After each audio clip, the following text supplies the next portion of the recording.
welcome to Mandobug Crafts, episode 131 live. What's up, everybody? My name's Amanda, but you may know me on the internet as Mandobug. And in today's episode of my Crafty podcast, I have a little bit of knitting, crochet, and crochet design to chat about. A lot of, there's a good chunk that's kind of like a yarn review today, too.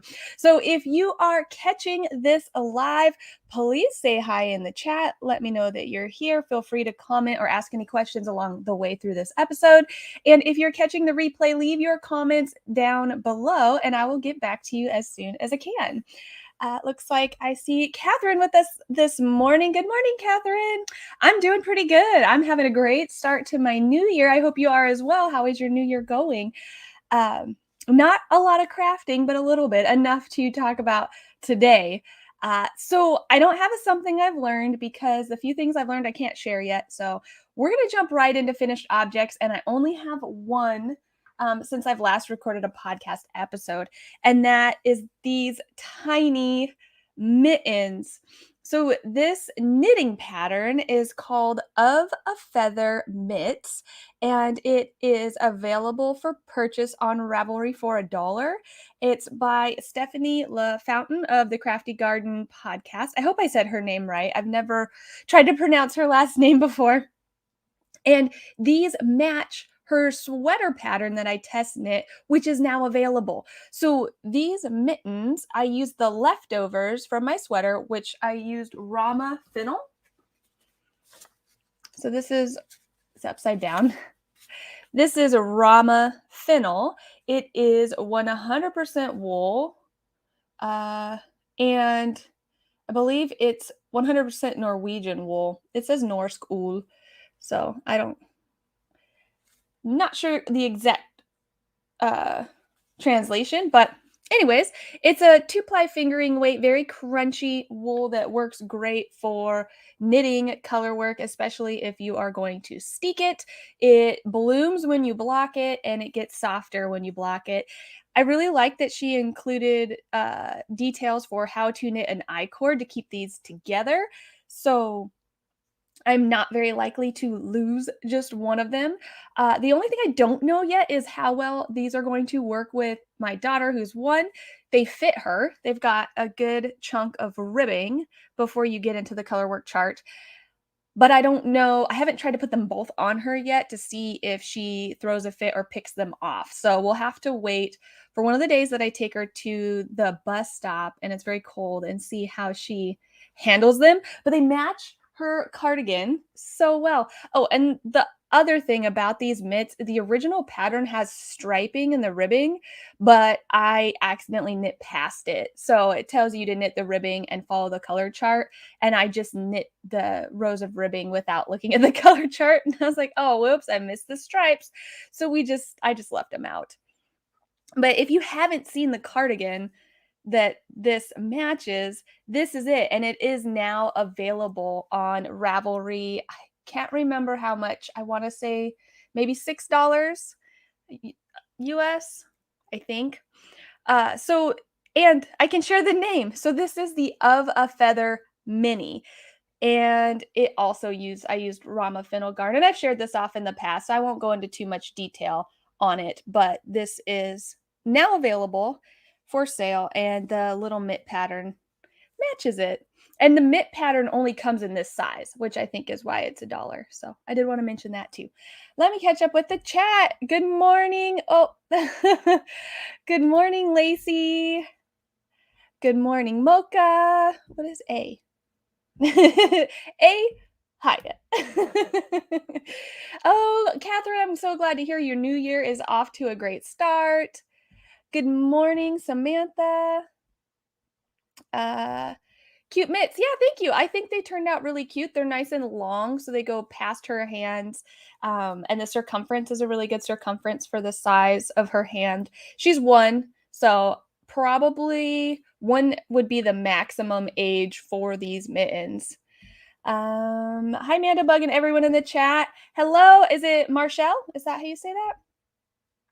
I saw your picture of those mittens. They are so cute, aren't they? They just turned out super adorable. Good morning, VJ.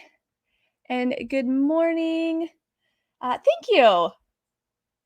How beautiful. That looks like something you would buy in a store, right? Especially like the set together. Maybe she'll come out with a hat to match too, because that would just be too adorable. Uh, Looks like we're all caught up saying good morning in the chat. So yeah, this is all I finished this week.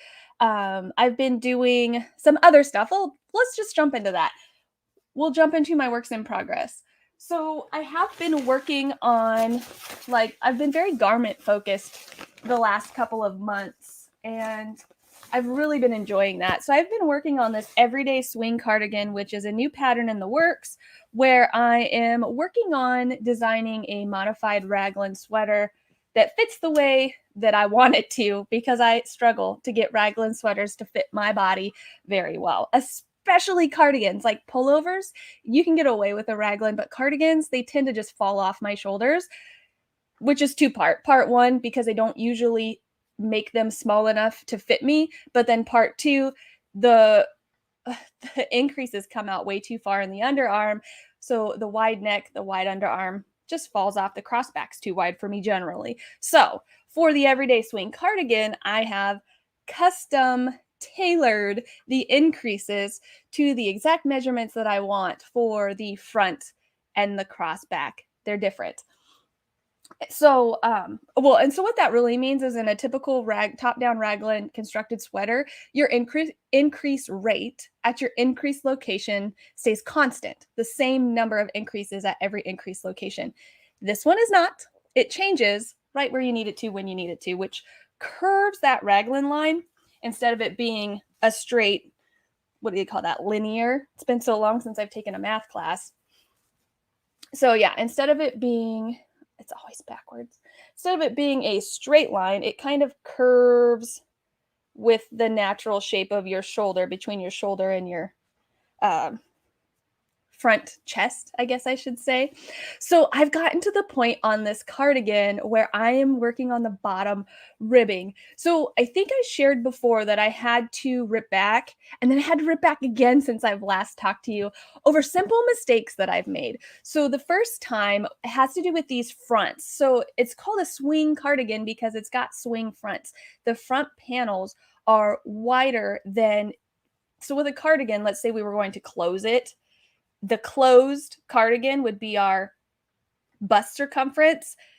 The front panels are wider than that because they're not meant to just come to close.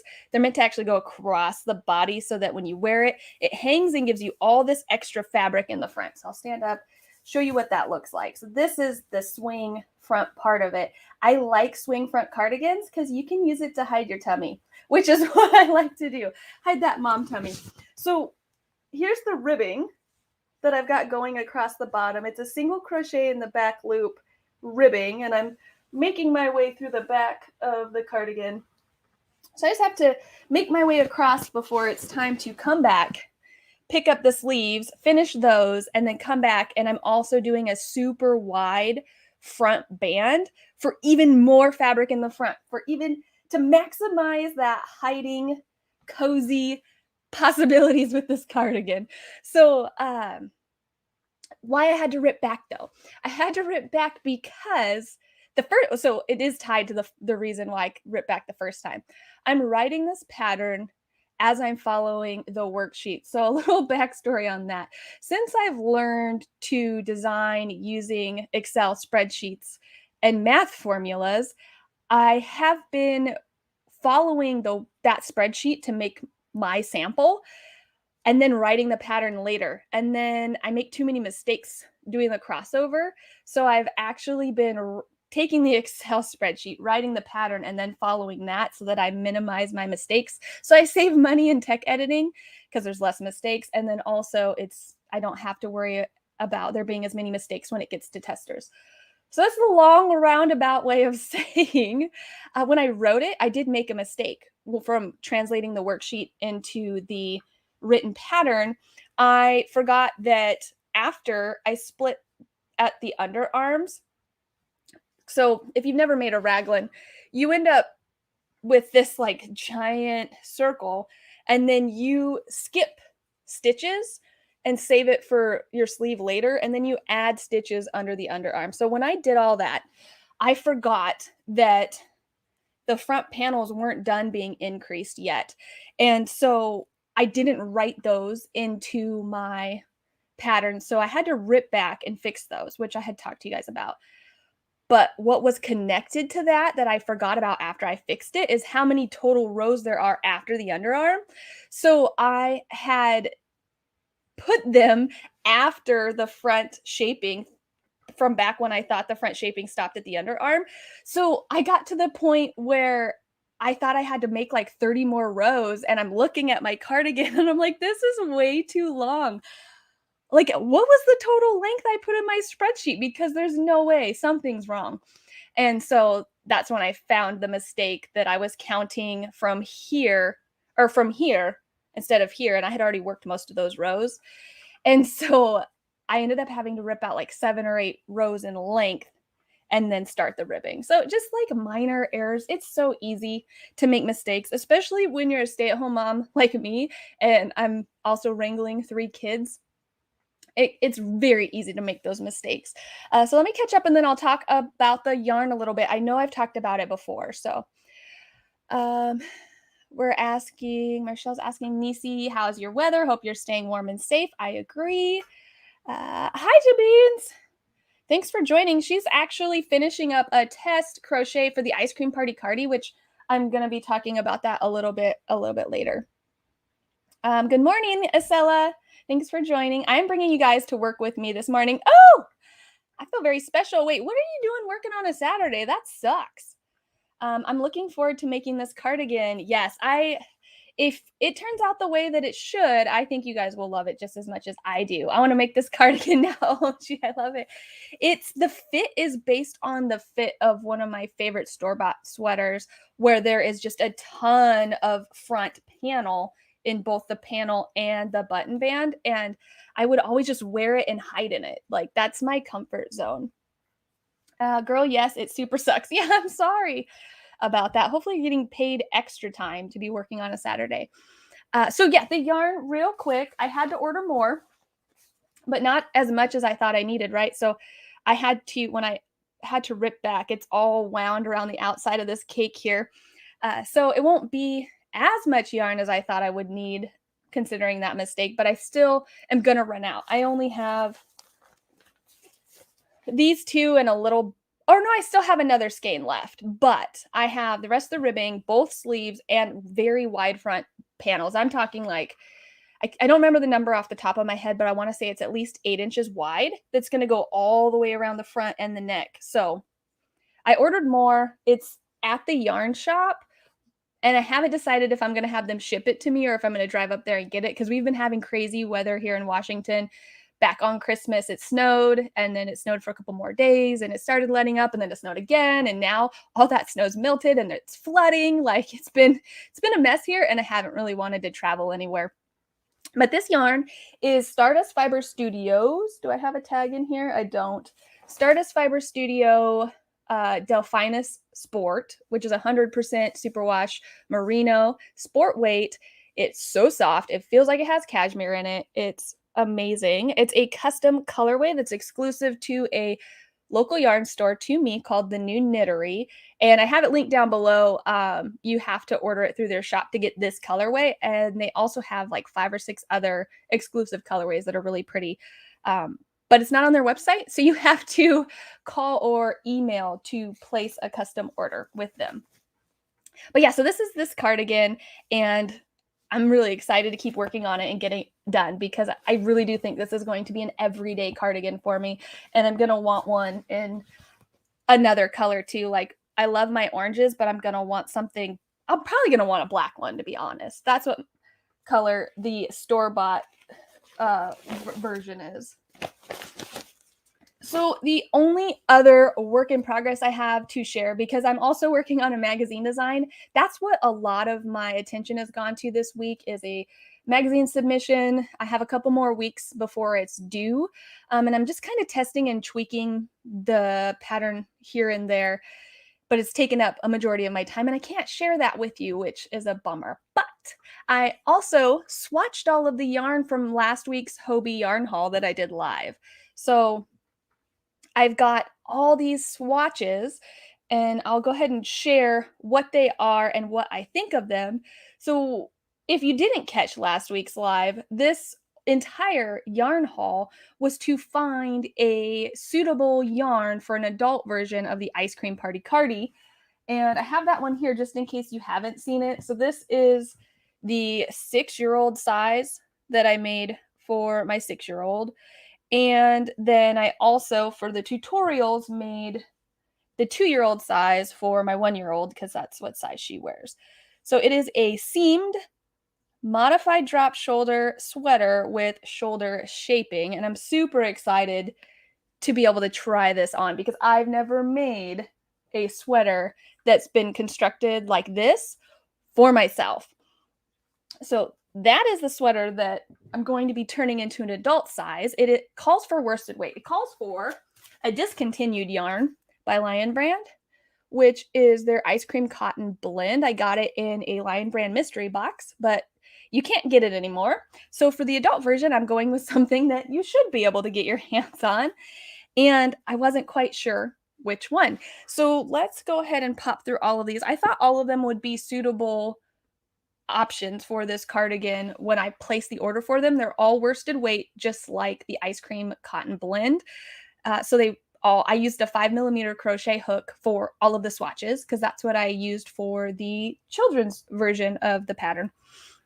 So this, I don't have the ball band with me, but this black, which is very black, and I'm wearing black, so it really blends in.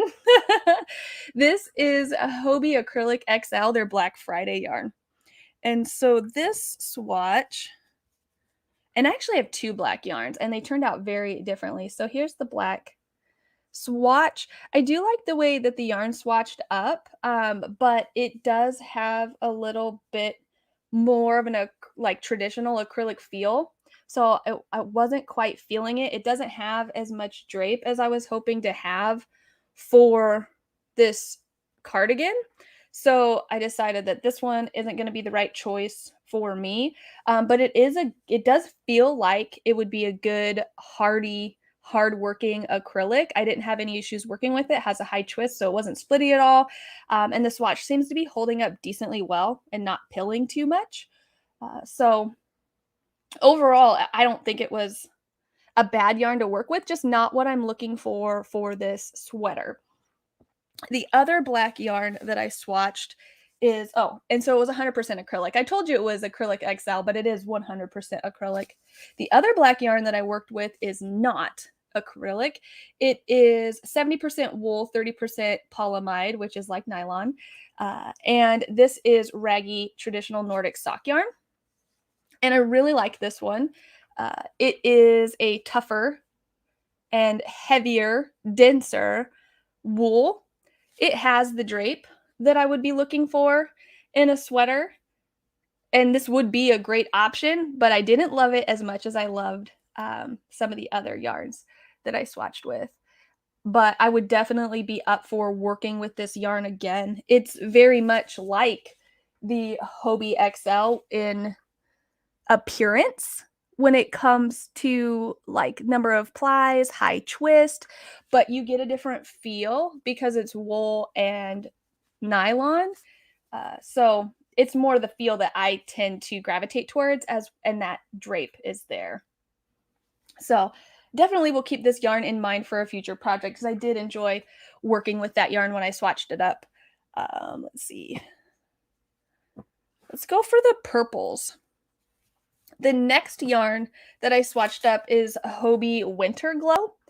And this one, I was surprised with how it worked up. I thought it wasn't going to have much body to it at all because it's a single ply, but actually it did still make a pretty solid fabric, which would be fine. But it was, even though it's a worsted weight, it is much thinner than the other yarns. And I was really hoping for something thicker for this sweater. So this one is not going to work for me. But, and I didn't mention all of the swatches are in half double crochet. So that's because that's what the pattern's in. So I wanted to see exactly what this fabric was going to be looking like. It's just a little too see-through for me and a little too thin for me. I think this Winter Glow would be great for an accessory though, because it is so much lighter and thinner than the other worsted weights. I think it would make a great shawl, definitely, especially if you added some lace in there. So Winter Glow is 51% wool and 49% acrylic. And I really do like the color and the heather tone to the color. It's just not right for this project. Oh, let me catch up in the chat here. Maud, good evening from Europe, everyone. Hi, Maud. The grayish silver color in the same line in the picture you sent me is what I want to make one in. Ooh, I think it would be amazing and still have a neutral feel to it. Yes, neutral sweaters. Can I beg to be a tester on the adult size large? Laylee needs a crochet cardigan and it needs to be this one. Yeah, absolutely, Lacey. I can reserve that spot for you when it's ready. I have been sitting, I sat down. Well, we'll get to that once I get to the yarn I chose. I'll save that one for last. And you may already be able to guess if you read the description to this video. So next up, my other purple one is in my lap. It is Easy Care Merino Big. Now, I've worked with Easy Care Merino that is like a DK weight. This is their worsted weight. This was my second choice. This was my runner-up. It came down to this one and the one I actually chose. I really like the way that this worked up with a sweater in mind. It has a lot more body. It still had the drape that I was looking for, and I really enjoyed the color. So like this would be a great alternative if you're not a fan of the yarn that I chose, because the gauge is pretty much exactly the same. And this yarn is plied, whereas the one I chose is not. So this one's going to be harder wearing. It's not going to be as likely to pill. And it's just about the same softness as the yarn I chose. So this was a very close second. I really enjoyed working with this Easy Care Big and definitely would consider making a different sweater out of it. And then one more before I get to the one I chose was Cookie. Now, this one was interesting. So this is Yarbo Cookie, which is 100% acrylic. And I don't know if I mentioned about the Easy Care Merino is 100% wool. This one's 100% acrylic, and I don't tend to work with acrylic a lot, so I'm still learning about the different types of acrylic that are out there and available. This is a single ply acrylic, which it is what it is. I really love the way the swatch turned out. It has good drape for being acrylic, which I know is not always something that happens. Like you saw with the acrylic XL, there was hardly any drape in that swatch at all. It was very, very stiff, whereas this one just definitely has that drape to it. I know it's harder to see than it is for me to feel. So I love the color. I love the drape. I love the body, which was surprising. It is a single ply, but because it's a loose spun single ply, it really fills those gaps in between the stitches, unlike some of the other yarns. So I really enjoyed all of that. My one downside to this yarn is that it was squeaking when I worked with it, which is not something that I typically come across.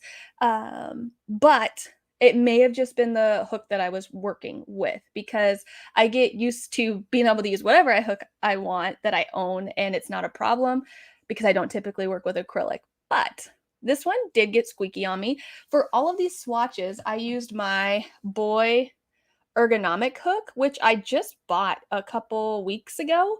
I typically use Addi color coded hooks, so I'm very particular about the tip of the hook that I use. I really like, as you can see, these are tapered hooks where the throat of the hook is the same diameter all the way down, but it gets skinnier as you get towards the tip, versus the inline has an actual flat edge. I don't like inline hooks. I like tapered hooks. So when I saw that Boy had an ergonomic line, I thought that I might enjoy that more than the Addi because it's completely round. I thought, oh, let me give that a try. So I did all of my swatches out of these, and this one squeaked on me. I haven't tried working with my Addi hook. On the Cookie, maybe it won't squeak if I use this tip, because these two hooks are made out of different metals. The Boy, I believe, is an aluminum that has a coating on it, and that could be what's causing the squeaking, whereas the Addi is a polished nickel-plated tip, so it tends to be quite a bit smoother on most yarns. So the hook could be contributing to it, but also it is partly on the yarn because I used this hook for all of the yarns and the only one that got squeaky on me was the cookie, but it wasn't unbearable. It was not an unbearable experience, and I do really enjoy the yarn, the way that it worked up.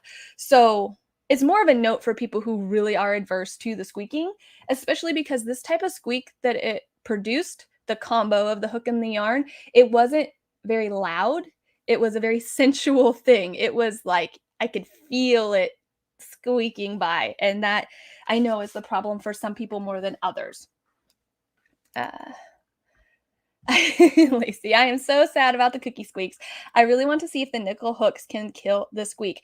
It is something that I need to try out. I probably should have tried it out before I got on here to chat about it today, just so that I could confirm whether that did eliminate it or not.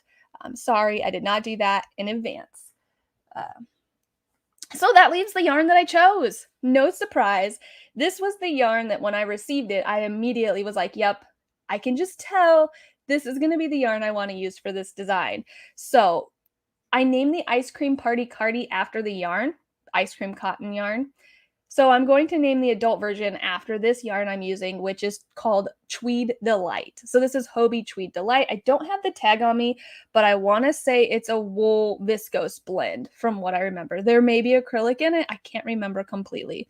It is a loosely spun single ply. You can definitely see it in the end that's been cut off, because once you cut yarn, it starts to untwist. So, this is how the swatch turned out, and I really love it. So for being a single ply, it has that body I was looking for, which surprised me again, but it has to do with the fact that it's a very loose spin on that yarn. It allows those fibers to really poof up and fill those spaces, and I got lovely, lovely drape. And I love the way that the tweed worked up. I just definitely see this as something that I will wear and love the way the finished project looks. So Ice Cream Party Cardi, but adult size Tweed Delight. So I'm very excited to start this one. I did already place the order because I only ordered one ball of each except for the cookie, because I do want to make a sweater out of the cookie. It will just be a different design. But the rest of them, I only ordered one ball just to test them out. So I went back and I ordered a ton more Tweed Delight because I didn't actually do the yardage estimate based on my math because I hadn't finished my math yet. So I did a very rough estimate and then added even more yarn to really play it safe. Plus the yarn was on sale at the time that I ordered it. So I don't know if it's on sale now, but I got it for like a little more than $4 a ball when I placed my order. So as I wait for that to come in and work on all of the millions of other projects I'm working on, I did sit down with the spreadsheet and start changing the finished measurements to adult sizes, which is going to require a little bit of tweaking. So I've been digging into my resources and reading just a little bit more because I'm going to play a little bit with the modified part of the drop shoulder. So part of what makes it a modified drop shoulder is there is a little bit of shaping at the underarm. Not a lot, just a little bit to help eliminate excess fabric that happens from the drop shoulder construction. And determining how wide I want that underarm modification to be has been what I'm toying around with in my mind, because I could keep it the same as I did for the children's sizes, but I think I actually want to increase it because obviously it's adult sizes versus children's sizes.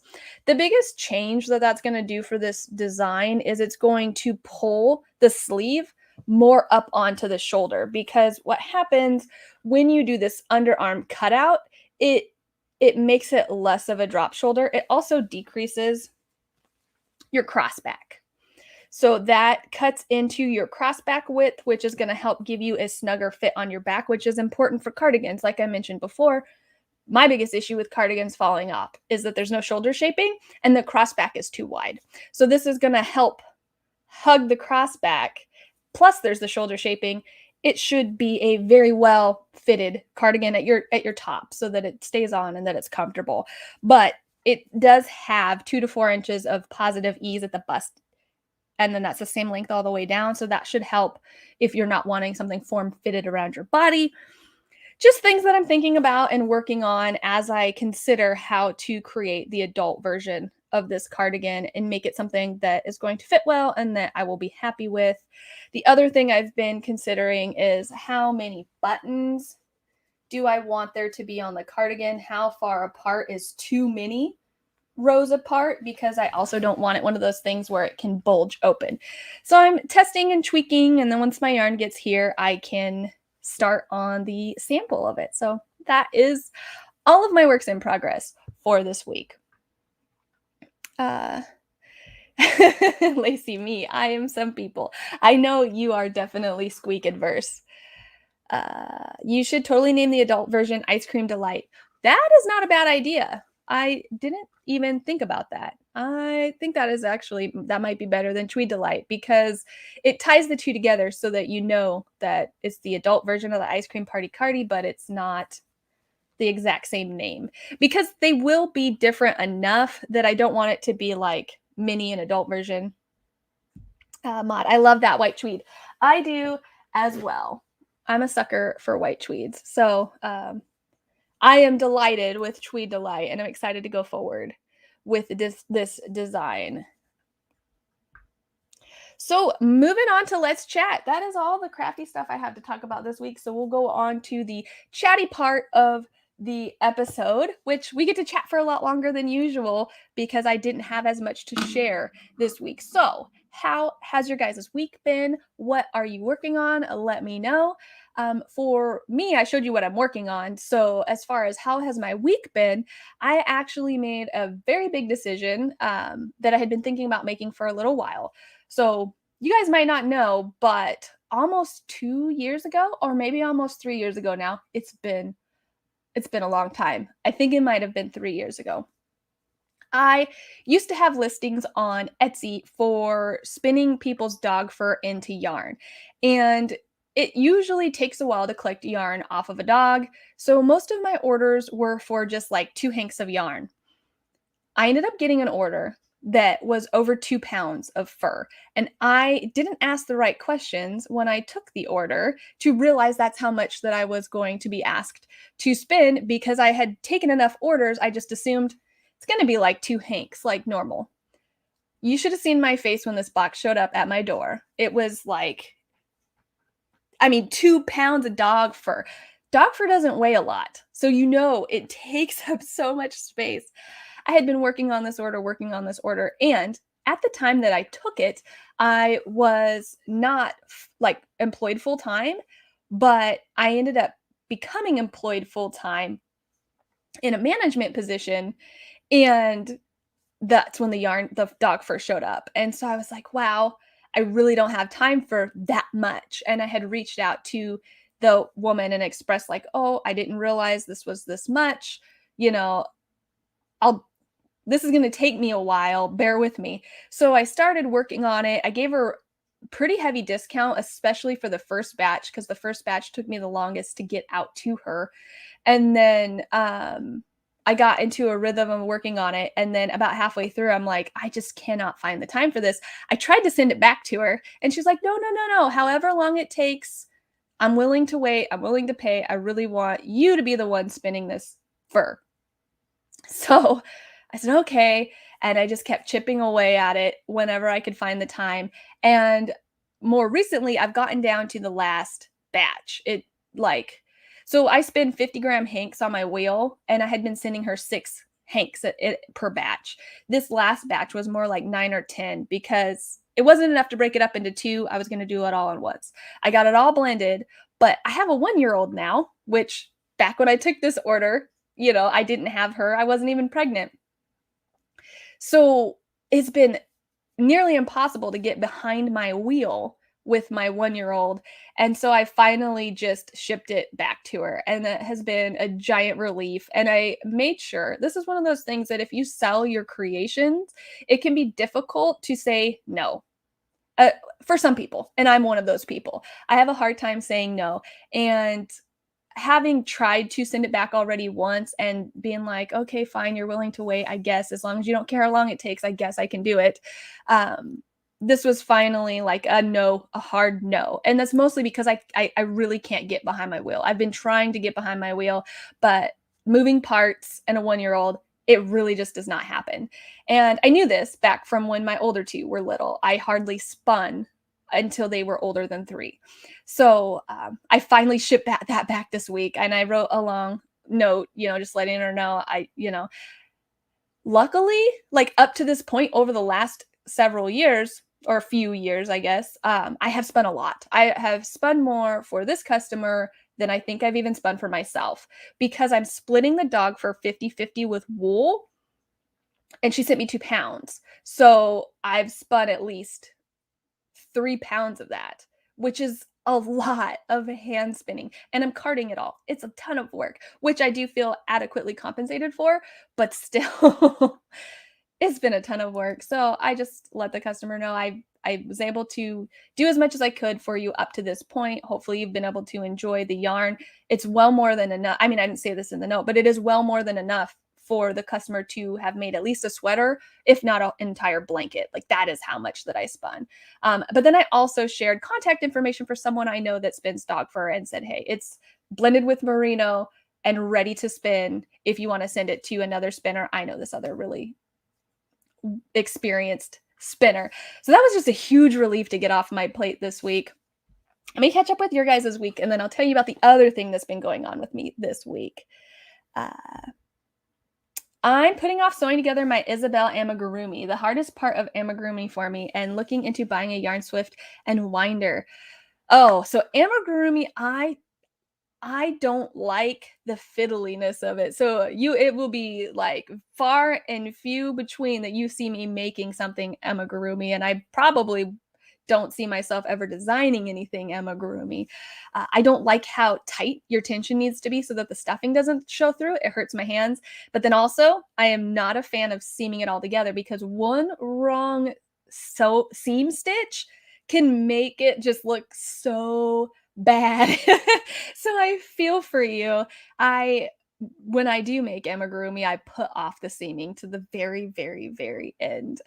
So good luck with that. As far as buying a yarn swift and winder goes, I don't know what your budget looks like, but my favorite, all-time favorite swift and winder comes from, oh my gosh, hopefully I don't mess it up, Stanwood.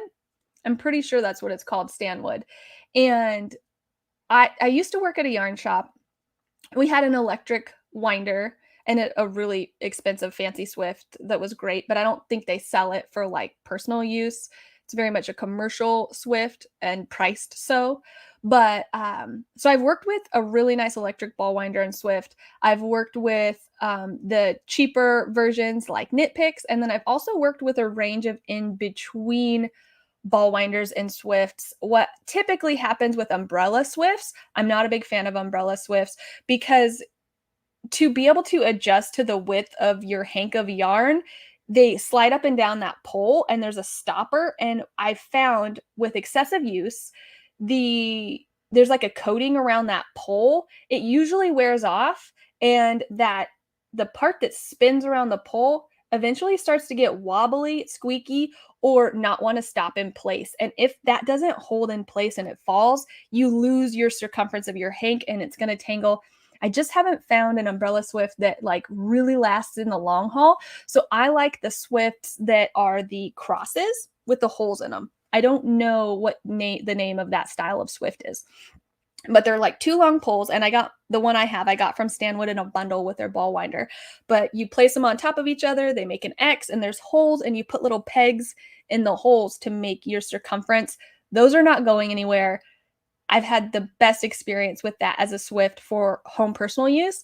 And then their ball winder is like a very thick plastic, like super heavy duty plastic gears. And the way that it's all set up, it is the one ball winder that I've used that you can literally stop at any point and then start again, and that line doesn't slip off the cake that you're making. Because that's the other problem with yarn winders, is if they're not under like a very specific type of tension, or you stop at any point in the process, that current yarn that's feeding into the cake, if that slips out of place, it becomes a giant mess.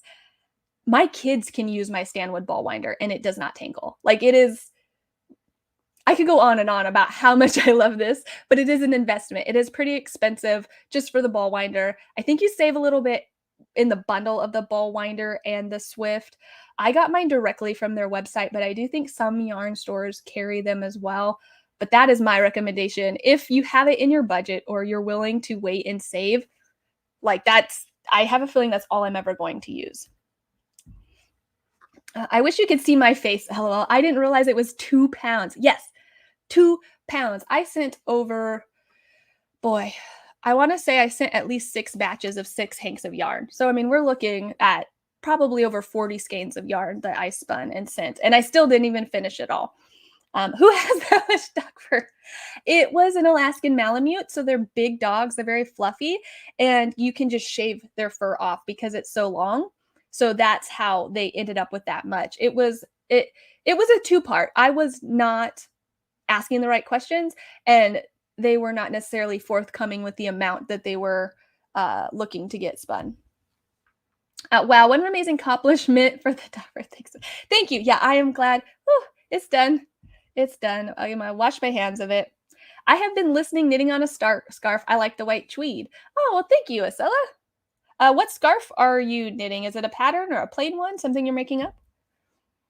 Good for you saying no. Take care of you first. Yeah, I'm working on getting better about it. But that reminds me. Part of what prompted that, because I was like, I can either dedicate the next month and a half and either pay someone to watch my baby so I can finish this, which I'd lose money on the order, or like, I mean, really, that's the only option outside of nap time or like losing sleep by staying up late at night to do it.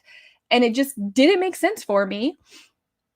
And with long-term commitments like that, things are going to change and it's okay to back out of things appropriately. But what prompted it is I got a new audio book and I was listening to it, and it was talking about so the book's called 12 and a Half by Gary Vaynerchuk. I don't know if you guys are familiar with him, but I really enjoy him and his work. And I've read all of his other books. So I've started listening to this one. This one is more like a professional development and leadership style book, but it focuses on like the core traits that are important, that are also helpful in business. And there was a moment where he was talking about how people make decisions about their businesses that they either are emotionally tied or they just don't make sense. And for whatever reason, when I got to that part of the chapter, I was like, I need to send that fur back. It's time. I had my aha moment. I used to feel the same way about sewing parts of Amigurumi, but somehow one day it all just clicked and now I can see it up so quick and easy. That might just be something that comes with practice as well, right? The more you do something, the better you get at it, the faster you get at it. So I could definitely see that. I personally don't have the interest in spending my time doing that. I just love the amigurumi stuff from afar. I really don't like doing it at all, and it seems like all muggles want amigurumi everything. I mean, they are the most popular designs that I've noticed, and maybe that's because the people that design them are the ones that are heavy into muggle used things like Pinterest, but maybe not. I make an amigurumi every week, and most of the time 2 to 3 a week. Ooh, what do you make the most of? What's your favorite amigurumi to make? Are you a seller? Yeah, it can be nerve-wracking. Thank you. And thank you for the Swift and Winder tips and recommendations. Yeah, definitely worth checking them out because they're hands down my favorite. And I've had a good amount of experience touching and using other things that definitely were frustrating. It yeah, exactly what I said, Mod. Yep. I'm practicing knitting a 36 stitch. Wow, that is huge. So a 36 stitch cable, is it got like mini cables within it?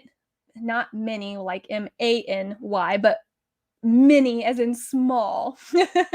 Because Like, or are you legitimately cabling over 36 stitches? Because I could see that too, especially if you're using like a bulky yarn.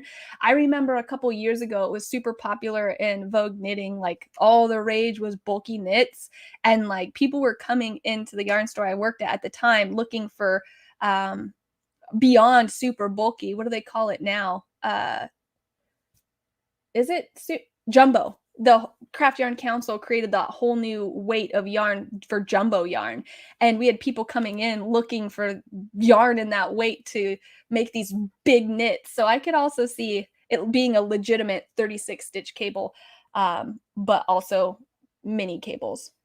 6-stitch cable. Okay. I mean, I've seen those too. I knit Dark and Stormy by Thea Coleman. It was actually my first knit sweater, and it has a gorgeous cable pattern across the back of it.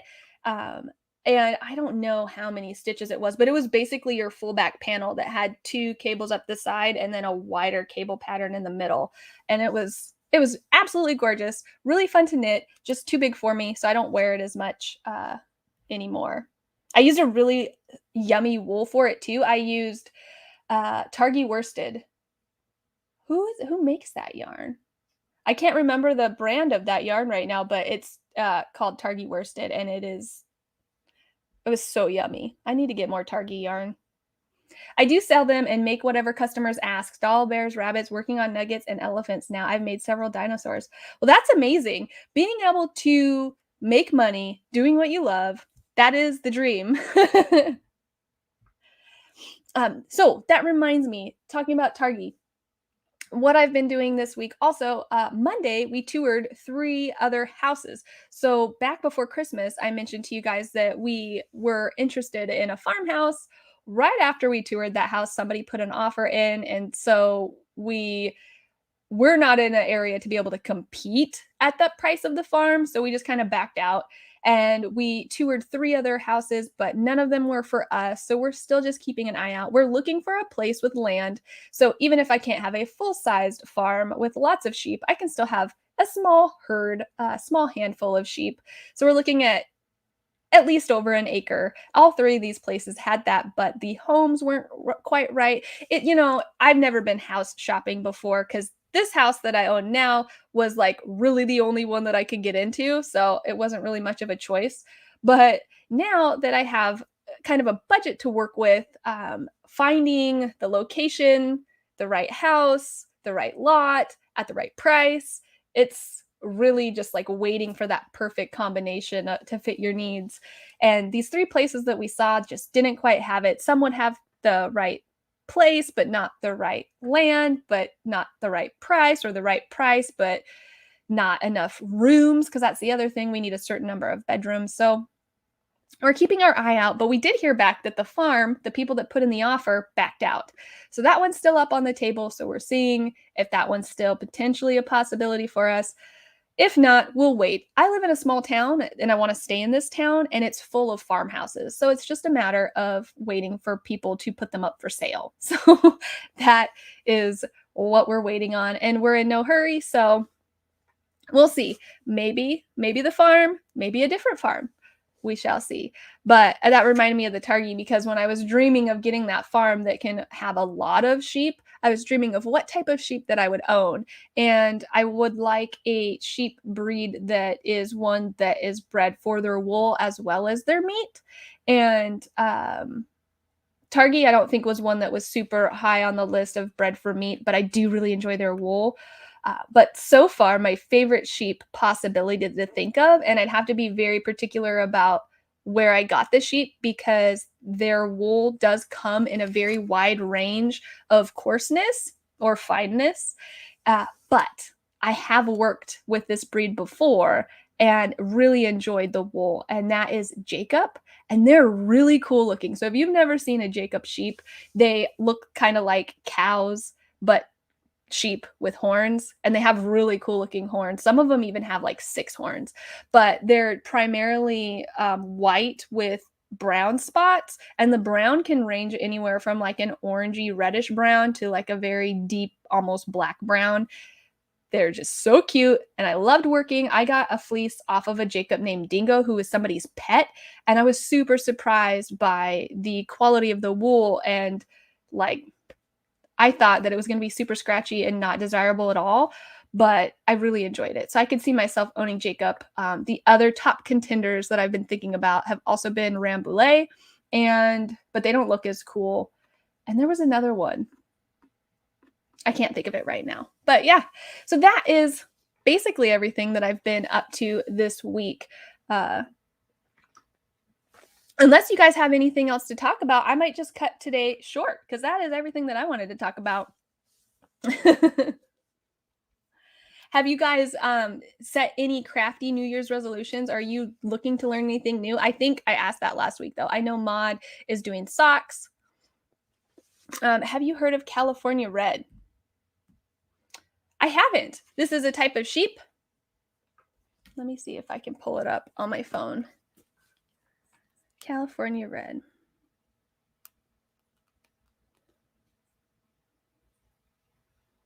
Oh. Yeah, the Jacob sheep, they do look like mythical creatures. They're gorgeous. I love them so much. And that is the one thing where I showed my partner David, I showed him a couple pictures of some different sheep options that I know that I would enjoy their wool and they could be used for me as well. And he immediately was like, Jacob, yes. And in my search, I found a couple local Jacob breeders. So it would just be a matter of finding the right the right breeders that have been making sure to maintain the quality of the fleece in addition to the quality of the meat. California Red sheep.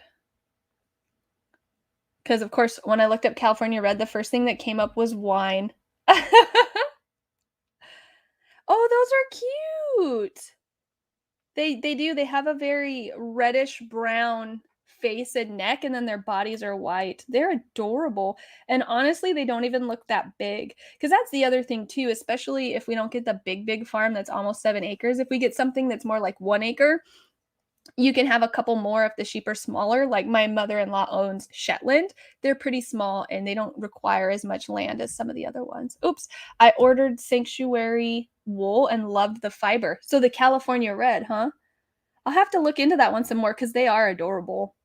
And it's interesting, at least in these photos, um, depending on the breed of sheep, you'll see like big chunky wool around their neck. This sheep, and I don't think it's just the way it was sheared because they're all looking like this. They're naked.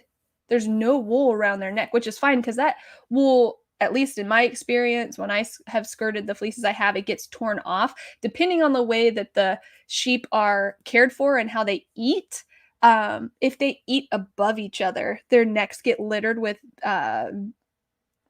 they call it VM, like veg matter. And so you usually end up ripping all that out because depending on the type of veg matter that gets in there, you just cannot get it out of the wool. Lacey, I'm learning YouTube and doing a channel. Yay! Also, I'm going to do a year-long study on improving crochet socks. Oh, I like this. And also on improving short rows and directional changes in crochet. Well, I'm excited to see what you learn. Hopefully you share what you learn on your YouTube channel when you get that started up. I have tried crochet short rows before. So I've done a ton of knitted short rows. And the thing that I found that's important is stitch height. In crochet, you can crochet multiple heights. With knitting, you're only ever working one stitch height unless you slip stitches, then it kind of elongates them and changes the fabric, but that's really the only way you can get away with it.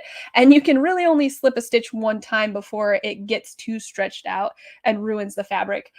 With crochet, I haven't experimented with it enough yet, but so far what I've played with, it doesn't seem like you can do short rows longer than a single crochet, or maybe slip stitches would be even better because once you build up too much height, you're going to have to come down and close the height of that. It's actually something I'm playing with in my secret design that I can't talk about, but it has some short rows in it, but not for turning a heel.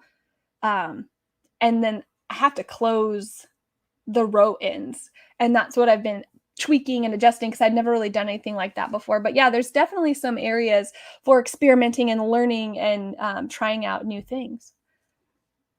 That is what she labeled it. Ooh, California red. I would love to get my hands on that. They're super cute cheap. I'm also setting up my craft journal in the coming days since my notebook arrived today. Yay! That's exciting too. Did you get fancy pens and pencils and stickers? Looking forward to your YouTube channel, Lacey. I am too. I am too. I was talking to Brie about one of her recent cowls she knit, and I was like, I need to bring this cool stuff to crocheters. I agree.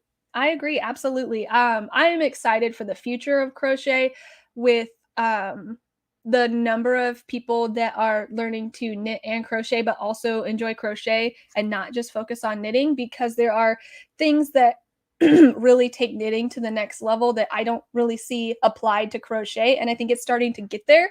And for me personally, with my crochet design, I rely heavily on knitting resources as far as construction and shaping goes, because I don't see those resources available for crocheters. I don't know if it's because crocheters don't care, or if it's because it's easier to do freeform crochet, right? You see it, you can kind of figure it out. But what I'm interested in as a maker and a crochet designer is doing things that haven't been done before. And typically that tends to be more intermediate patterns and unusual techniques. And that stuff is just not really available in resources form for crochet. So like I said, I tend to rely heavily on my knit resources and then have to translate it into crochet. But I do see more and more crochet resources popping up over these last few years that are getting better and better. So I'm excited for the future of crochet in that way. I actually won a notebook giveaway just before Christmas, so I got a notebook and matching stickers and washi tape. It's so beautiful. That is exciting to have the full matching set. I always enjoy when something matches like that. Well, I'm excited for you, and I hope that the notebook turns out the way that you want it to, and it's something you're able to keep up with. It's mushroom themed. Oh my gosh, that sounds adorable. Like whimsical, like fairy mushroom garden, or like that's the really only kind of mushroom thing I could imagine it being. I think it's because crochet is catching up. Knit has been modernized for a while, and I think crochet is getting there now. Yeah, it seems like there's more interest in making crochet modern. You know, this reminds me of, I saw a post on Instagram that was like, what's so wrong with grandma's crochet? And I don't know if I've talked about this before, but I've definitely had personal thoughts about it. And it made me laugh because the original post was talking about how, why is grandma's crochet a bad thing? Like, my grandma crocheted and she made amazing things. And it cracks me up because I have stacks on stacks of pattern booklets and workbooks with not just crochet patterns, but knitting patterns, sewing patterns, recipes even. And the patterns in there and the designs in there are not so good. They're not so good. And I know you guys know what I'm talking about when you see like those pattern booklets of just not so well fitted, not so well designed patterns. And that's where that comes from, is grandma's crochet. It's not so much your grandma and what she made, but what was popular and what was being published and what was being sold as crochet fashion. That's what the whole joke about grandma's crochet is. Most of those things that I've seen, I don't want. The only things that I've seen out in my stacks on books from my shed from my grandma and my great grandma are some of their heirloom lace. I think that they have amazing lace patterns that, I mean, you still see nowadays, but that is the one area where I'd be like, yeah, grandma's crochet, I can get down with her lace. But some of those garments, like, they don't look comfortable at all. They don't look comfortable. The materials don't look comfortable. And I think that's what most people are getting at when they say not your grandma's crochet. Semi-realistic mushrooms. Those sound cute. I agree, Lacey. There seems to be a crochet revolution going on. I think so too. And I think it's really exciting, especially to see it picking up over the pandemic. It seems like there are like this wave of new knitters and new crocheters, and of all ages, which I also think is exciting, because when I was a teenager crocheting, it was not cool. It wasn't until I got to college that people would be like, you do that? That's weird, but cool. The crochet sweaters, bro. This is why people give you a stank face now when you say you crochet. Well, even just like back when Ravelry started, it was just for knitters, and as they started putting crochet patterns on there, I remember um some of the patterns that were available on there as far as crochet garments went were just not ideal, and it led me to believe that crochet garments couldn't be nice for so long. And then that's when I learned that most of the ones that you find are available are just lacking the basic knowledge of shaping, and that all that can be found in knitting resources. So as these newer crochet garments come out with yarns where the designers are being very specific about how does this fabric look, how does it feel, now let's fit it to our bodies the way that we want it to, that's really gonna change everything. And I see that happening, which is exciting. Because yeah, just because it's crochet doesn't mean that it's not going to be good, but you do have to be more particular, I feel like. More particular about the yarn and the stitch combination and the shaping than you do with knitting. Knitting is forgiving. Knitting is very stretchy inherently. It's also thinner inherently. So just being mindful of all of those things that are going to give you an ideal garment. I don't know. I get excited about it. I feel like this is going to be the year of garments for me. I have the everyday swing cardigan in progress. I'm about to start the ice cream party cardi. I've swatched for another cardigan, and then I want to turn this one into a modified raglan pullover once I solidify the modified raglan shaping for the cardigan. And then I also have a top that is going to be coming out this summer that's inspired by bats. And I mean, most of the projects I have in mind are all garments. I'll probably sprinkle in accessories here and there because garment making is just, it takes so long. And I do like to have some quick finished objects here and there. And I'm very interested in exploring all of the sweater construction. So yeah, probably a ton of cardigans from me, cardigans and pullovers from me this year. Lacey, let the revolution begin. Well, with that, I think I'm going to end today's live stream. We're at my hour. So thank you guys so much for joining me live and chatting with me. I hope you guys have a great rest of your weekend. What are you saying, Lacey? Also, I think the creatives have found their way to crochet. That has helped. I think so too. It's very exciting. But yeah, so with that, I hope you guys have a great rest of your weekend. And until next time, guys, happy crafting. Bye.